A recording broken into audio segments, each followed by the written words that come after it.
I'm Aaron Craig. I'm an Australian pop artist, and I am based on the Sunshine Coast in Queensland, which is about an hour north of Brisbane.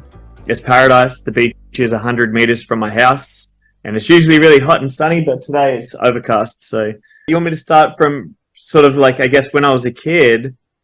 I was a really, I guess, imaginative kid. So, I mean, I was obsessed with cartoons.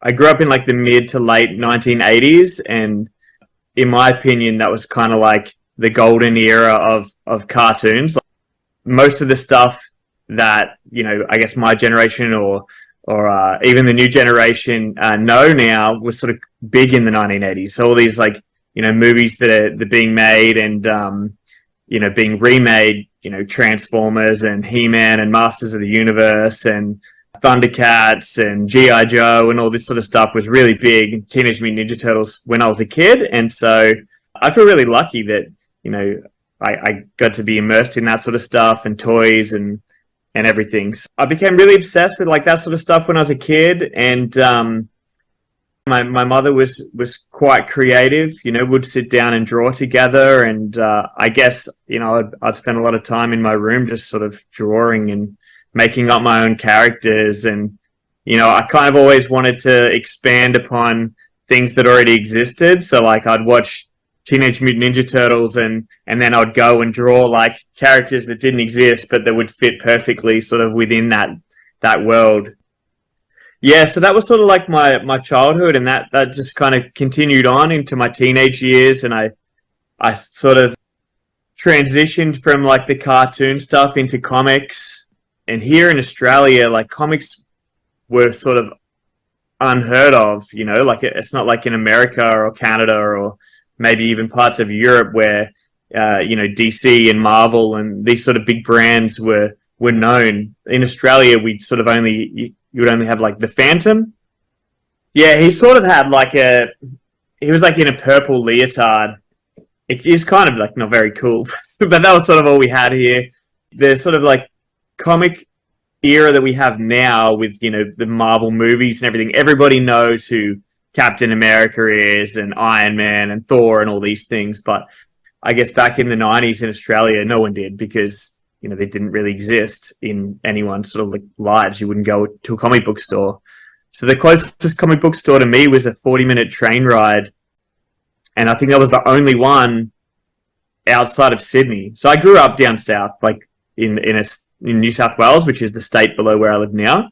I grew up in a city called Newcastle, which is about 2.5 hours north of Sydney. So, yeah, there was nothing really in terms of comics or anything around there. So I sort of transitioned into the comic book thing and then sort of followed that same procedure, you know, like I'd read comics and then I'd create up my own characters and draw them and write bios for them. And then, you know, I'd pencil in like a script and, you know, I really wanted to be like a comic book artist as a teenager.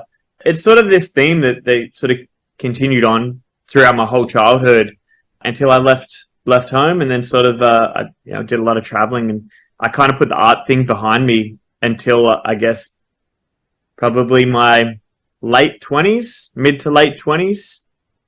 So and then I kind of decided that I would grow up and start pursuing a career. So that's when I decided to go to university, I guess late compared to most people. You know, most of my friends already had careers and were living in cities and working as accountants and things like that. And I'd just been traveling the world for like 8 years, you know, living in North America and sort of traveling throughout Southeast Asia and Central America and stuff. So when I returned to Australia, I think it was around 2009, I decided to join Newcastle University, and I enrolled in a Bachelor of Fine Arts, and that's what I decided to study there.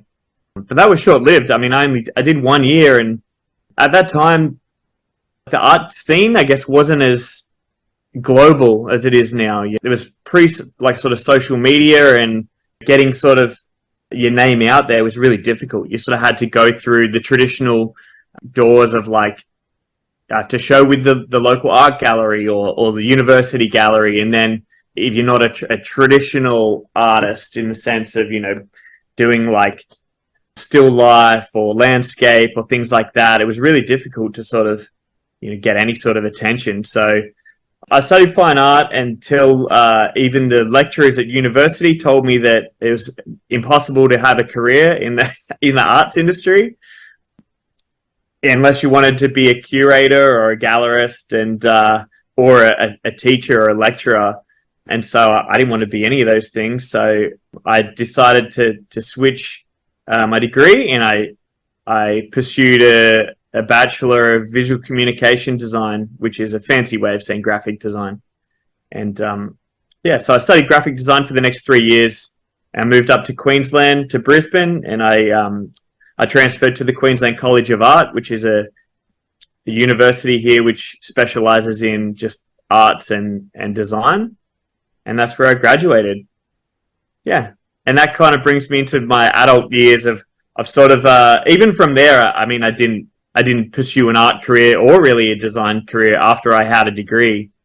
We did other things. My wife and I decided to open coffee shops in Australia. So we owned a few espresso bars and moved around a bit more and ended up here on the Sunshine Coast. So yeah, I feel like a lot of people think that I've been creating art for a long time as like a career, but in reality, it's only been about 4.5 years that I've considered myself a full-time artist. So relatively new to being a full-time artist, even though I've been within the arts community for a long time. I actually read that you are making digital sketches before you're actually painting. Yeah, that's correct. Because of my background in terms of having a design degree, I utilize all those tools that I learned during studying university. I still use them every day. So all my paintings are very considered in terms of like, I'm a perfectionist in the way that I want to know the end result before I start painting. I want to make sure that I'm spending my time on something that I really am happy with the outcome. So I guess it's a bit restrictive in that way. Like, I just don't put paint on a canvas and see where it takes me. It's very well planned, in terms of color theory and layout, composition, character use, every aspect of it is done before I even pick up a paintbrush. In terms of like my process, I have a concept first, and so with my concept, I'll then take it on the computer. I have a folder filled with, cartoon characters and branding, product design, comics, sort of anything that I think that I could use in the future that I see either online or in person. I'll take a photo on my phone and then I'll put it all into this folder. So I generally start with the idea. And when I say an idea, I already have a pretty clear idea of the end result. So I'm not, even when I start at the beginning in Photoshop, I already kind of know what it's going to look like, if that makes sense. So I'll lay out the canvas, in a Photoshop file to the size that I'm going to paint. So I, have all the parameters perfect, and then I'll start putting in imagery and Photoshopping it all into, like, I guess, the end result that I want it to be. And then from there, I send that over to my iPad, and I use Procreate on the iPad. And that's where I kind of neaten everything up. I make all the line work perfect, and that's where I can play around with the colors. It's very easy to drop different colors in and test different things in Procreate. So I generally work out the sort of colors, and then I take that back onto the computer. And I generally, if it's a big canvas, I'll then print that out onto acetate, like clear, like this, like a clear sheet. I'll print it out onto that. So this is an end result here. If you can see, maybe a little bit, maybe not. So I'll print that out, and then I'll project that onto a canvas, and then I'll sketch it onto the canvas, and then I'll paint it from there. So that's how I work with the large stuff. With the small stuff, it's still very much the same, except for I obviously don't need to project it. You can't really project tiny little things. It's really difficult. So for that, I just get the idea, and then I'll sketch it onto, the paper or whatever, the canvas or whatever I'm going to use. I use a lot of like found ephemera, so like this sort of stuff, like old books. So this is all stuff that I collect when I see things, songbooks and stuff like that. And I have a drawer full of sort of found ephemera that I think I could paint onto that would look good. Yeah. And then I sort of just go from there. It's a lot of play. Like, I enjoy the process a lot. Doing the layouts on the computer is fun because you kind of get to see the painting finished before you even start painting. And then I guess the biggest chore is painting the block colors in. And then the funnest piece is doing all the black outlines, because that's kind of when you're finalizing it and everything sort of, resolves itself and comes together. How do you choose your characters? I read that you tend to choose lesser known characters. I guess like the style of my work, like I call it pop mash, and the small characters that I paint that kind of look familiar, I call them that style ham radio, and that's based off my first solo show that I had in Melbourne, which was also titled Ham Radio. So it's just a name I've coined for that specific style. I want the characters that I paint to kind of I want people to feel like they know them, but they're not overly obvious. Like, I don't want to paint Asterix, for example. Asterix is from France, right? Asterix, oh yeah. Yeah.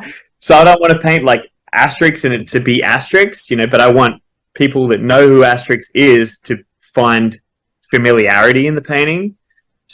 Yeah, I guess that's sort of how I choose the characters. Like, I choose a lot of side characters, rather than the stars of the show per se. Just because I guess like, a lot of the main things like Mickey Mouse and Donald Duck, that they get light of day in the pop art scene. Like, everyone paints them or draws them or whatever all the time. So for me to do something that's a little bit different, I'd rather choose a character that's lesser known and then add different elements to it. And I always just want the audience to feel like that they know that character. It's something that they grew up with, or, they look at it and they go, oh, that's, I know who that is. And then they're like, do I? But, they sort of have that nostalgic sort of feeling when they look at it, like, oh, that's a character that I used to watch when I then they're like, but no, it isn't, is it? And they, it's kind of confusing. So I kind of like that idea, of it, rather than it just being like, here's Mickey Mouse. You also make toys, Magreezy. I make toys, like art toys, with a company from Singapore named Pobba. So that's just a small run company. I think it's just one guy, Jake. He's who I deal with. And he was, he contacted me maybe when I first started, even maybe before I started painting 4 or 5 years ago, when I was just doing digital illustrations.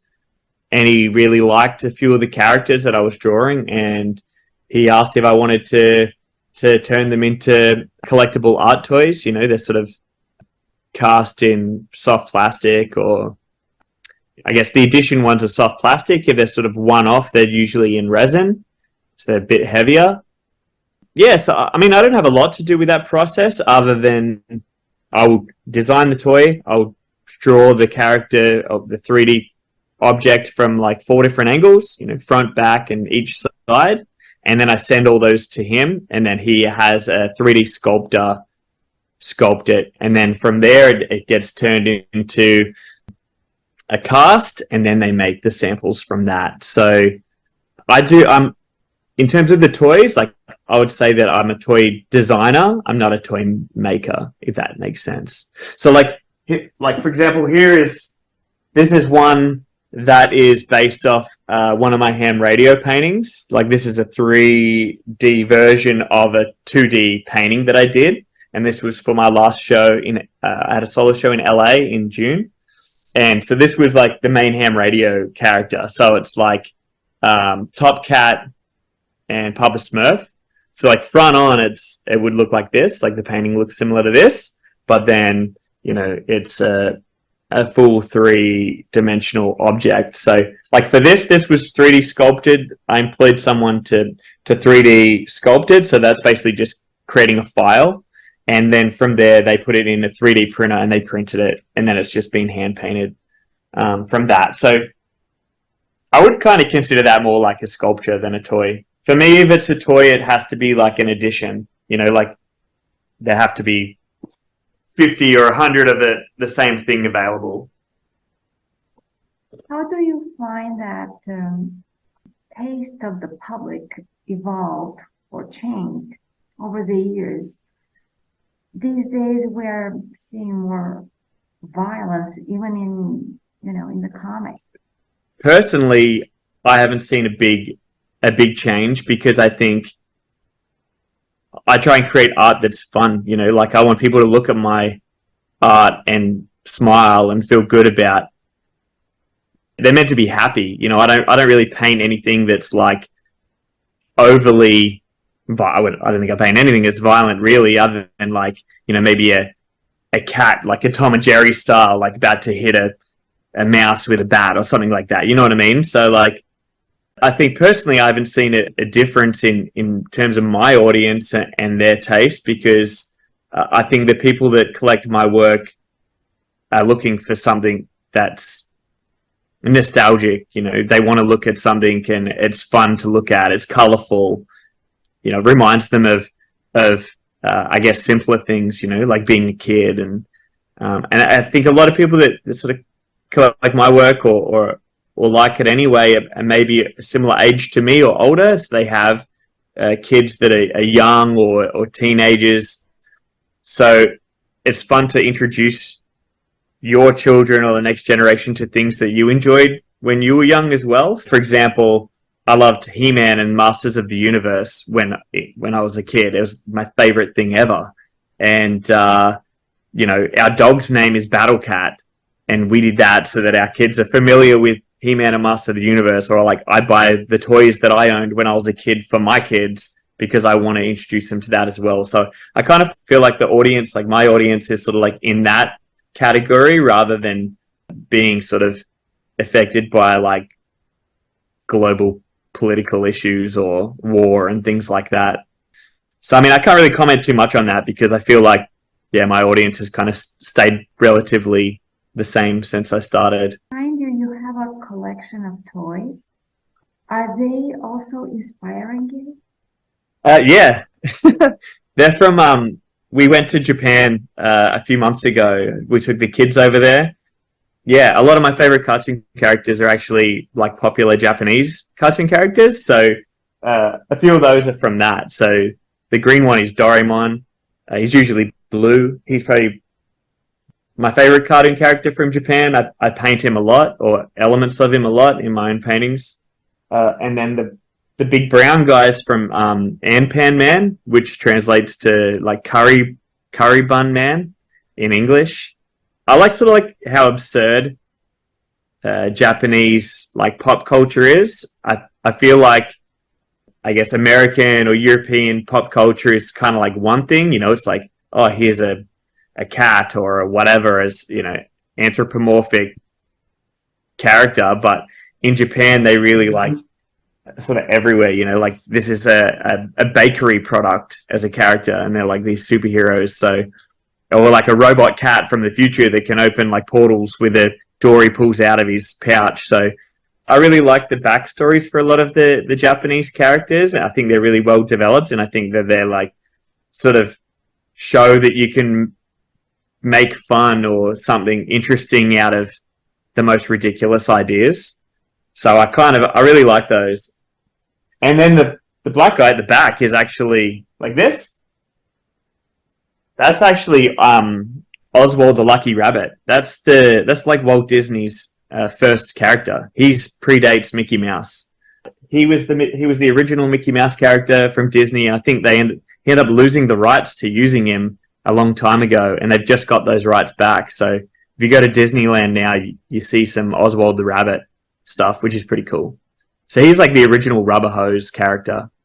which was a like American animation style back in like the 1930s and 40s. So I kind of, yeah, they're all inspiring to me for different reasons, but those three over there, or three of those five, are yeah, particularly some of my favorites. Hence why they're there. I keep a lot of stuff in my studio. Like if I did a 360, it's cabinets of toys and pins and patches, and yeah, a lot of stuff in here. I look at a lot of things all day.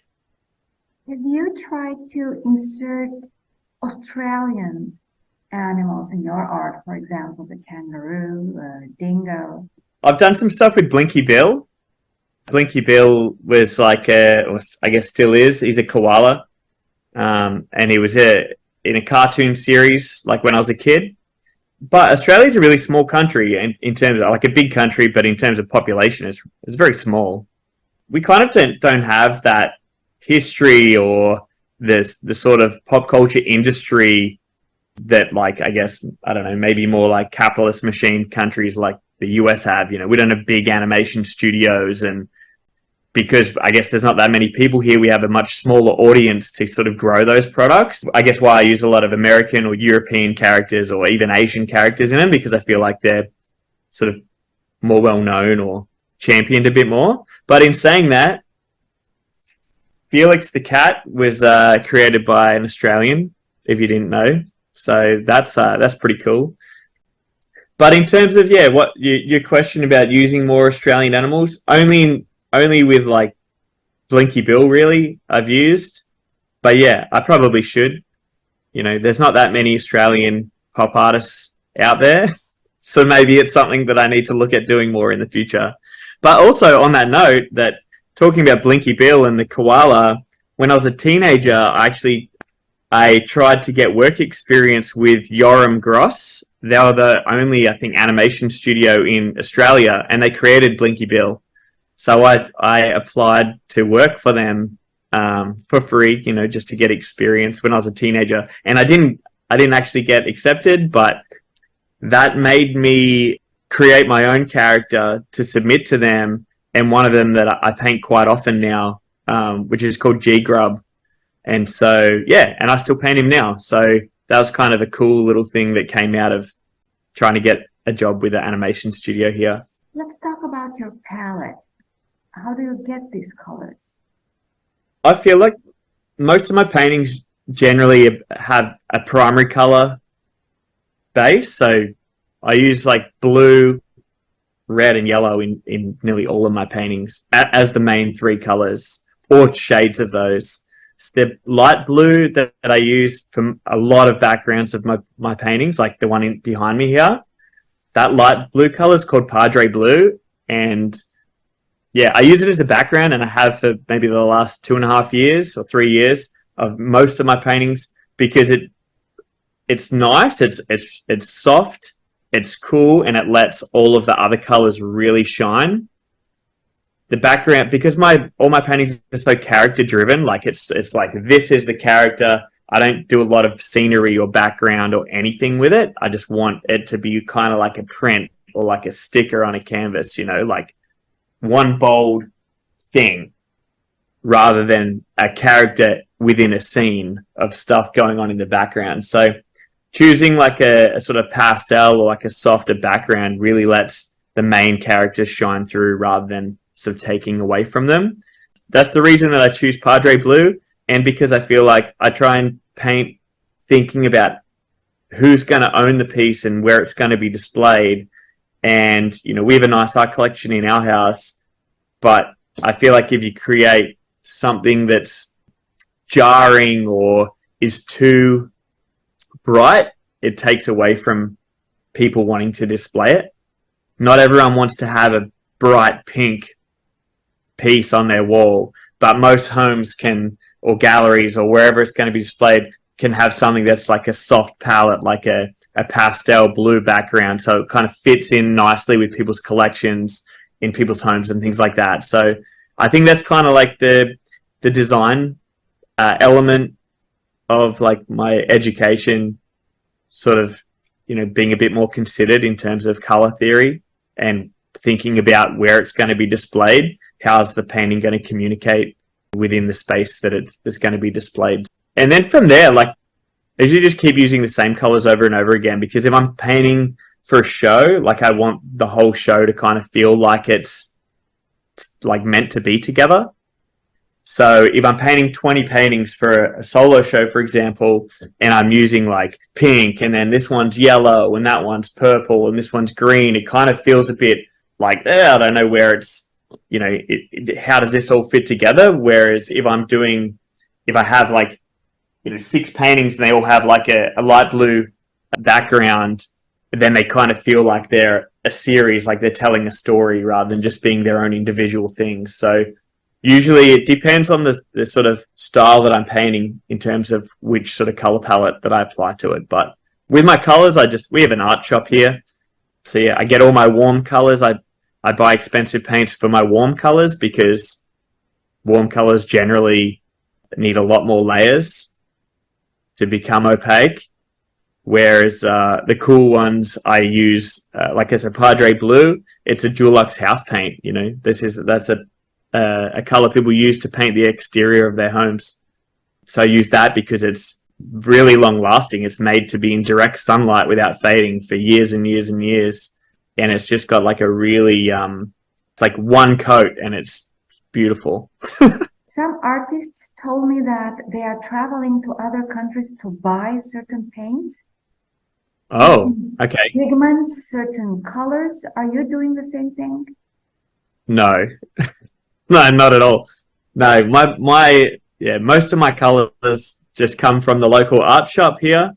They're high quality paints. I can show you. They're just here.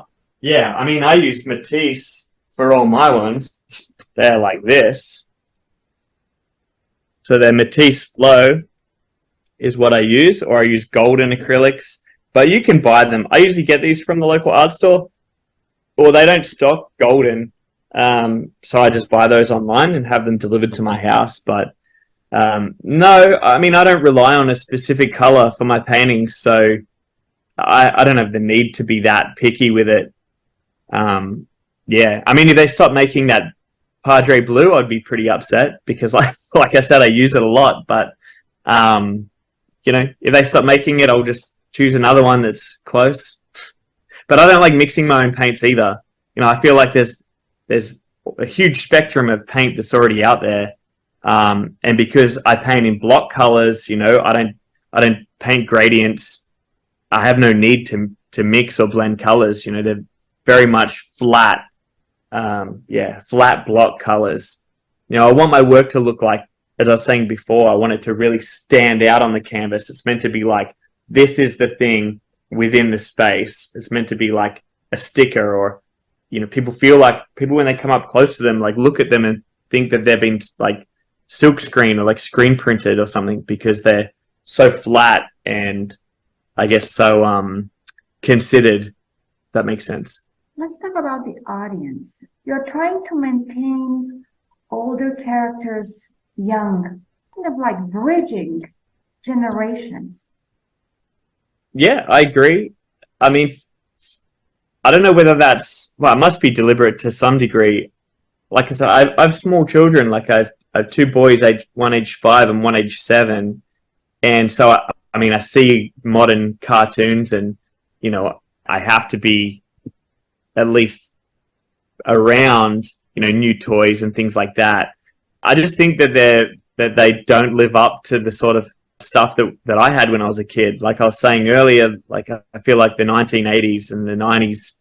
I mean, I can't comment on 70s, 60s, 50s before that because I wasn't alive. But the era that I grew up in, like I genuinely feel like it was amazing. We still had, Hanna-Barbera was big when my dad was a kid, and Disney obviously had the classics and stuff like that. So I feel like we were introduced to all this awesome stuff when I was a kid, but then we had also our own new stuff that's sort of been reborn.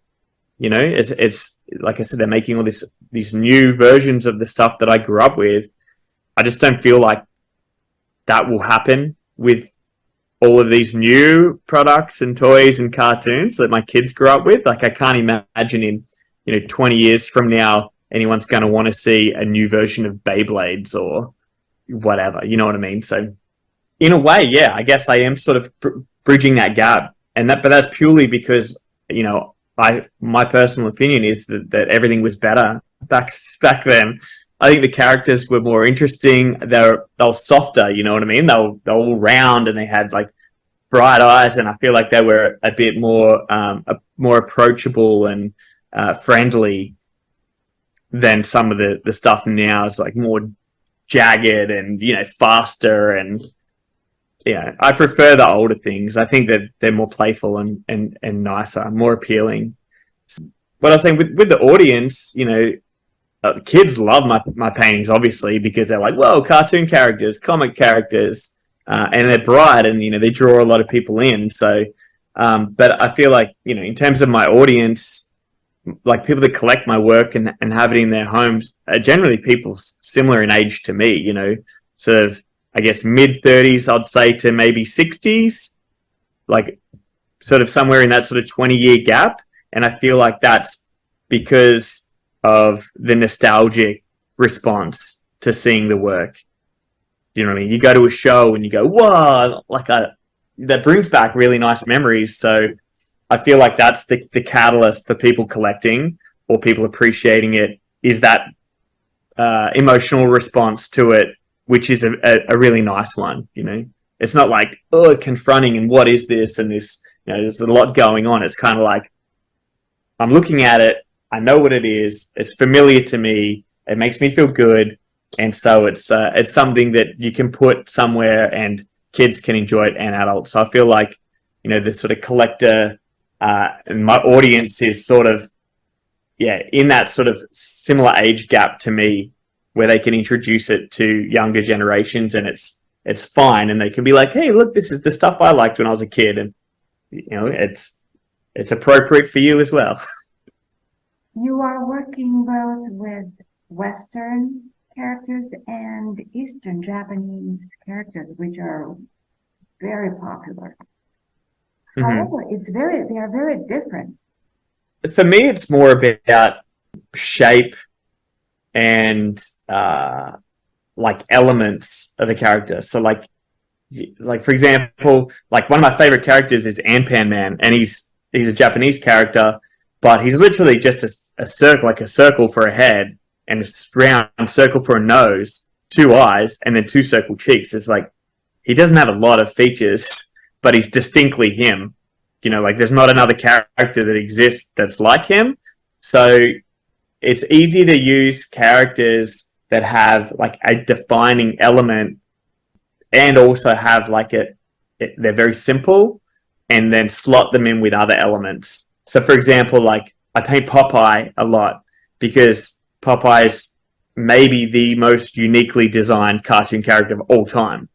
There's no cartoon character that's ever existed, in my opinion, that's anything like Popeye. He has such a weird shaped face. He's like the pipe that comes out of his mouth doesn't even make any sense. It's not even in his mouth. His mouth is on this side, and the pipe's coming out the other side of his head. But his mouth finishes here. So where's the pipe coming from? It's like behind his head somewhere. So there's all these like crazy things, like having elements of like Popeye is so I guess nice to mix in with other characters, because you can distinctly have his chin or part of his sailor cap, or like his wince that he gives, and people find those sort of elements familiar, and then you can mix in maybe something that's a bit more unknown, and so that's sort of like what gives the end result that sort of nostalgic feeling, where people go, I know that, but then they look at it again, they're like, actually I don't, and they're like, hold on, is that meant to be Popeye, or what's that part from? And then it's kind of like a fun game for people. People are like, oh, that is Popeye, but what's the other part of it? And trying to work out how they know it.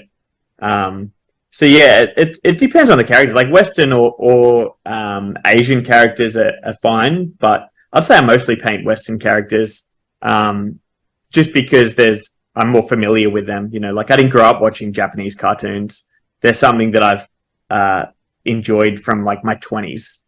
So I still generally paint stuff from my childhood, but there are a few specific ones, like I was saying, Doraemon, that I love and that I paint a lot. It's like, like I do paint Asterix and Obelix a lot, which is weird. Like so many people in Australia don't know Asterix and Obelix, but at my school, in our school library, we had a huge amount of Asterix comics that everyone used to rush to try and get at like lunchtime. You'd like run to the library and try and get the books, and they're always out because they're very popular.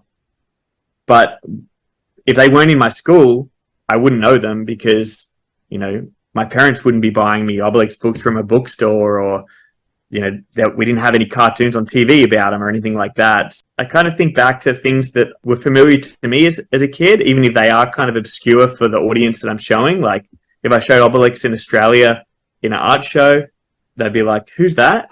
But for me, I know who it is, and I like that. So it really depends, but I think a lot of my paintings are quite selfish in terms of my character choice. If I was going to do a show in like Belgium or something, like I'm not just going to paint Tintin, or in France, I'm just going to paint Asterix. I'll just do whatever I like. I'll include it in because I want it to exist. I kind of don't do any painting for anybody else, which is kind of nice. Probably the reason that I never get bored of painting, because I'm personally invested in it all because I want it to exist, not because I want somebody else to own it. You are showing your art in the West and also the East, in Hong Kong, Taiwan. What's it like to work with completely different type of audiences? When I first started showing in Asia, I guess I kind of got thrown in the deep end because I'd only been painting for maybe a year, and I'd just finished my first ever solo show, which was in Melbourne, and it was the show I was talking about before, Ham Radio. So I was just painting these character heads on these vintage QSL cards. They're kind of like postcards. So I was painting these heads, putting there, and then I got invited to do this show with a gallery in Hong Kong. And of course I said yes, because I was like, whoa, I can't believe this international gallery wants to show my work.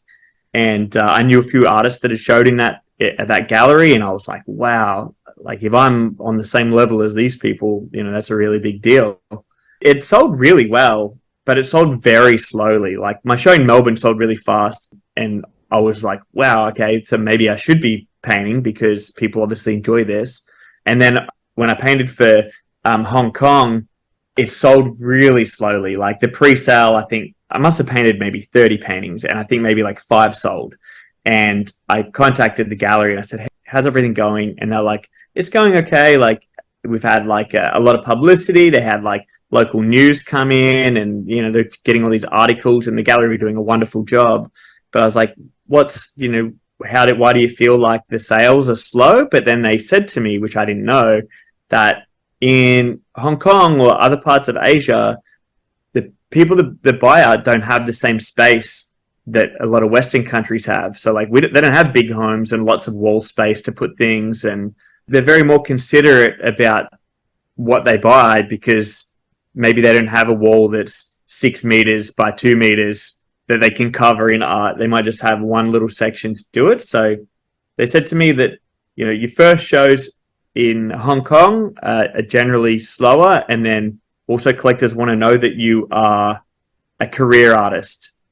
So maybe your second solo show in Hong Kong sells out because the people that held off buying from your first show now see that you've come back or that you're showing elsewhere. So they're like, okay, this person is invested in this as a career. So if I'm buying it as an investment, now that I know that they are committed, I'm happy to spend the money on the artwork. So that was a shock to me because I didn't really think about other cultures and how they approach their art collecting, or even just, art in general, or how they would live.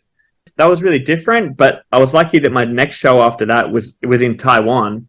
So I kind of already knew from doing the Hong Kong show that it might be very similar. And it was, in terms of the selling. By the end of them, they both sold very well. At this point, I have 2 pieces I have 1 piece from my Hong Kong show and 2 pieces from my Taiwan show that I own that didn't sell, and that I have here, and they'll stay in my collection now, which is nice.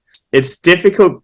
It's difficult painting for different spaces because if I paint for a show, for example, in America, I expect a lot of it to sell. Just I think because they have more of a consumerist mentality. You know, they're used to buying things all the time and commodities. And I'm going to go and buy that and put that here, and homewares and collecting. You know, they're like the biggest collectors in the world. You know, doing painting for those sort of shows and then painting for Asia have been very different for me. But I mean, I welcome it. I'm an artist to learn. I don't know everything. I've not been doing it for that long. So, you know, if I paint 40 paintings and send them to an Asian country and not many of them sell, then I know for next time to do it differently, approach it differently. And there are all conversations I probably should have had with the gallery before I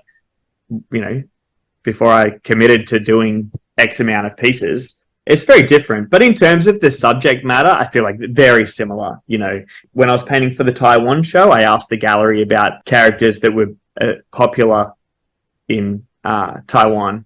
And they told me a lot of characters that like audiences would be really familiar with over there. And I incorporated a few into my paintings. Some of them I didn't like. Like I was saying before, I'm a very selfish artist. I only paint things that I like. So if they say this character's really big here and everyone knows it, and I look at it and I go, I don't really like the look of it, it doesn't speak to me, I won't paint it. You know, I don't want to paint a painting to try and sell it. I want it to exist rather than it have to have a home. You said that you have coffee shops in different places in Australia. Are you showing your work in your coffee shops? No. I owned coffee shops before I committed to becoming an artist. So after I finished university and I studied fine art and design, my wife and I then decided to open an espresso bar, which we did, and then we sold, and then we came to Europe and traveled all throughout Europe for a while, and then we came back and opened another one in Newcastle. We moved back there for a little while, which is another city here. And yeah, I mean, it had a real art flavor. Like we had a lot of art on the walls and from other artists that are friends of mine that was for sale, you know, like international pop artists and things would show their work. But they were coffee shops, you know, with it. I kind of feel like showing art in spaces like that, at least in Australia, is a bit, I don't think it's a good mix for someone's art career to show work in a cafe. It seems like it's more of a sometimes artist, a hobby artist rather than a career artist would do that, in my opinion. Getting a foot in the door in the art community is quite difficult. I think it depends on the type of art that you create. For my particular type of art, I don't even really need a gallery per se to show my work. Like I have no contract with a gallery. I have galleries contact me and offer me a space for a solo show. I'll take it if it suits me, but it depends what sort of artist you are, because I guess also your age, because like social media is almost a gallery in itself these days. You know, like I'm lucky that like if I have a painting available that's unsold, or if I'm just like, all right, I'm just going to do a fun painting today, I can do a painting and then post it on social media, and the likelihood is that it would sell within an hour to somebody who follows me on Instagram, for example. I get the whole cafe to get a foot in the door, but I still feel like social media is a better audience than a cafe for an artist. And it just takes time. Once you're in, it is such a weird thing because I haven't really had to experience the hustle of trying to get into a gallery, because I was already involved in the art community before I became an artist. Like I owned an art company here in Australia while I owned a cafe.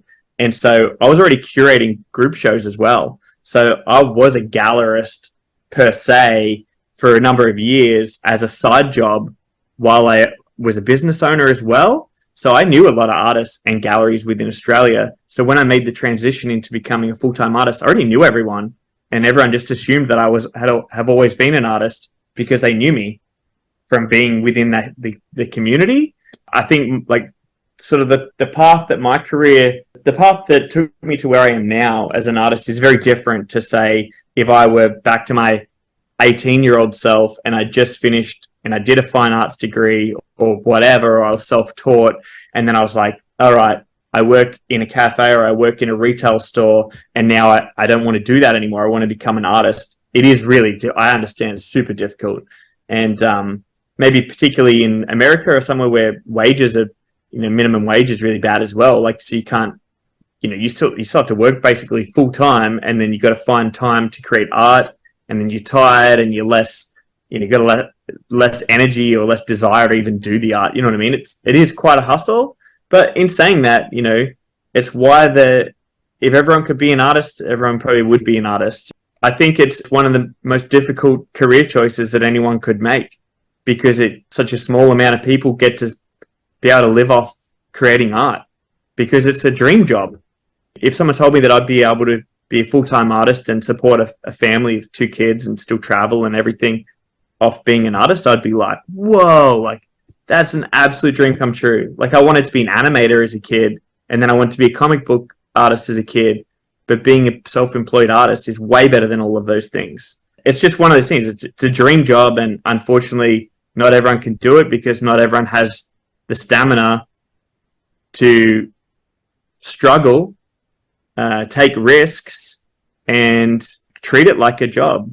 When I do these interviews and people say, "Oh, what's the best advice you could give a young person or someone starting in the art community?" My advice is always like, treat it like a job, because I feel like most people say, like people that are sometimes artists or what I call hobby artists, it's like, oh, I really just want to be a full-time artist. It's like, no, you don't.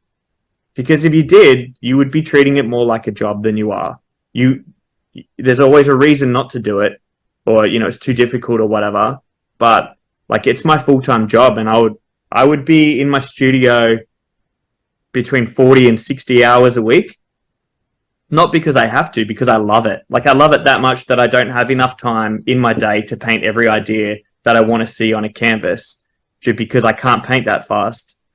So I just think there is a big gap in terms of this and this, and I understand the limited opportunity, but I also think you can create your own opportunity now.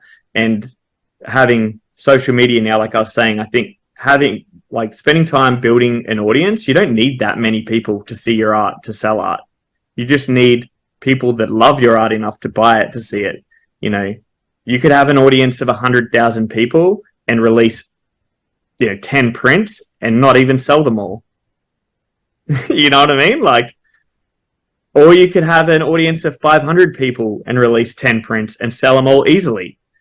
You just need to nurture the right people and put in the work. Like, a lot of people that buy my art, like, I feel like I know them personally, and they probably feel like they know me to a degree as well, because we'll talk. Like, I'm not a business where it's a transaction and you just come and press buy and that's the end of it. Like, most people will get in touch with me first, and so, like, I'll know their names, where they're from. They'll ask me about things. I'm very open with how my stuff's created, or I'll just chat to them about whatever. And so it's more than like an exchange of goods for money. It's more like I'm building a relationship with people. And there's that what's that saying? Like, an artist should collect collectors collect art, artists should collect collectors. And it's like, you only get that by nurturing relationships. A lot of people, if they feel like they're connected with you, want you to genuinely succeed. And, if they're invested in you as a person and they feel an attachment to your art, it's a winning combo.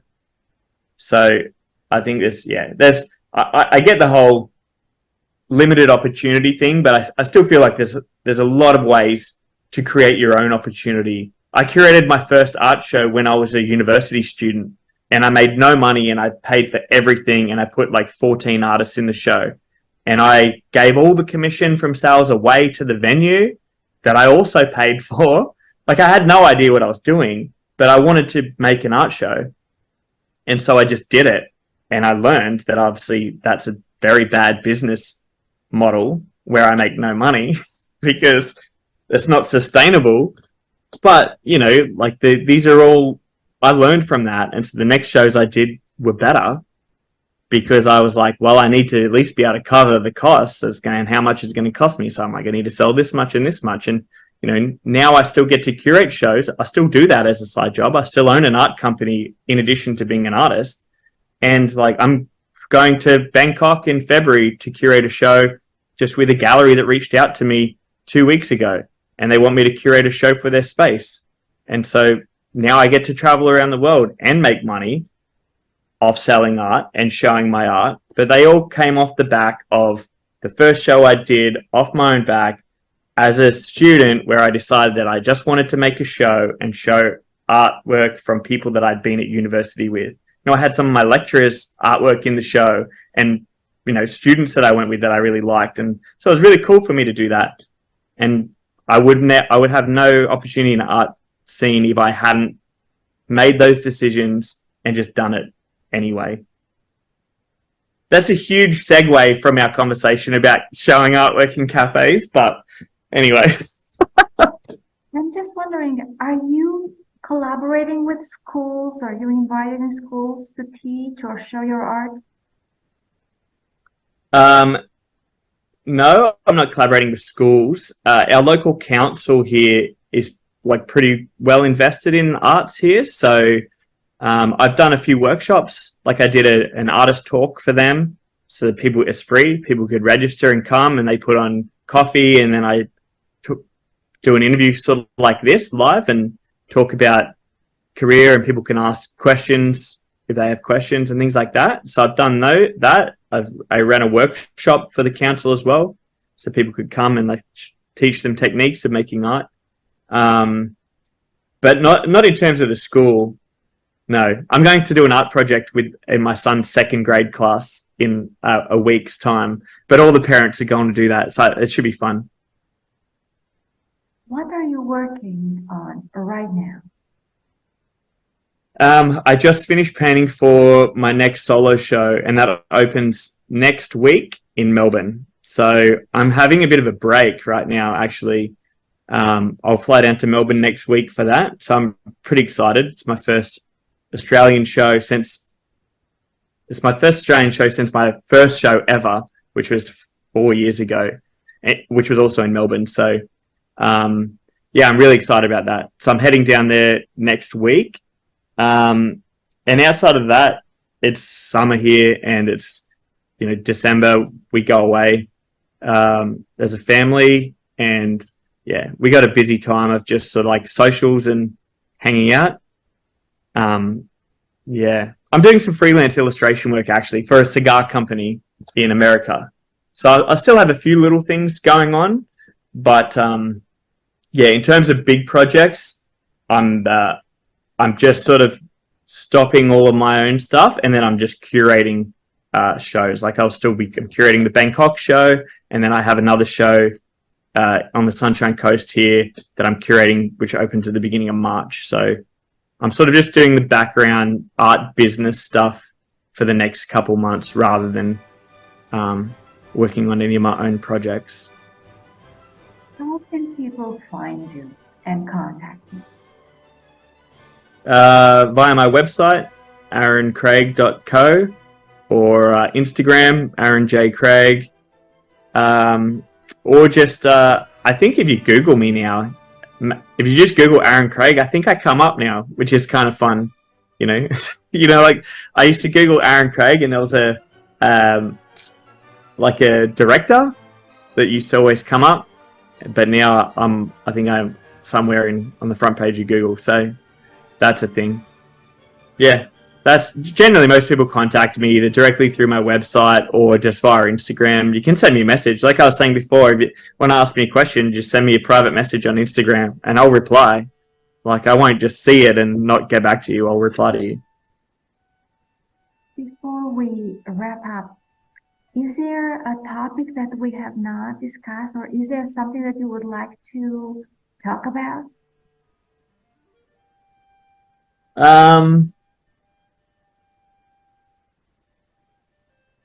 Not really. No, I'm trying to think. I talked way too much, so yeah, I feel like I cover more things than I get asked sometimes. No, I think we're good. I can't really think of anything further.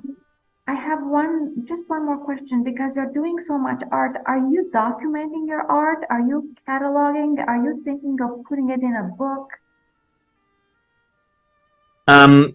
No, I'm not putting it in a book. I do photograph all the paintings that I do, and that's just for a personal thing. Like, I don't really have any plans to do anything with it, but it's nice to look back on, art that you created and be embarrassed by how bad it was. Like, I look back on some of the paintings that I did 3.5 years ago or like 4 years ago when I was first started out, and I couldn't really paint that well. Like, I couldn't do the black outlines really like I do now. They're quite, I would consider them perfect, but in 2 years' time, when I look back at my paintings that I do now, I'll probably be like, oh my God, that was so bad. So it's nice to see the progression. So I document that sort of stuff for personal reasons. And also, I guess 4 years ago, the art I was creating, I couldn't do it that well. So I feel like I could revisit some of those concepts that I had earlier and redo them in a better way. Or I use elements from previous shows to sort of inform what the next show will be about. If that makes sense. So yeah, I catalog everything, but I don't have I don't have like an end purpose for it. It's purely just so that I know what I've done. I read somewhere that you are a cancer survivor. How did the art help you with the healing process?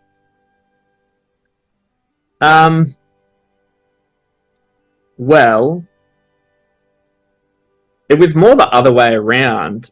So like, cancer sort of was the catalyst of why I became a full-time artist, because I had a rare form of cancer 5 years ago, almost to the day I was diagnosed. So it was not that long ago.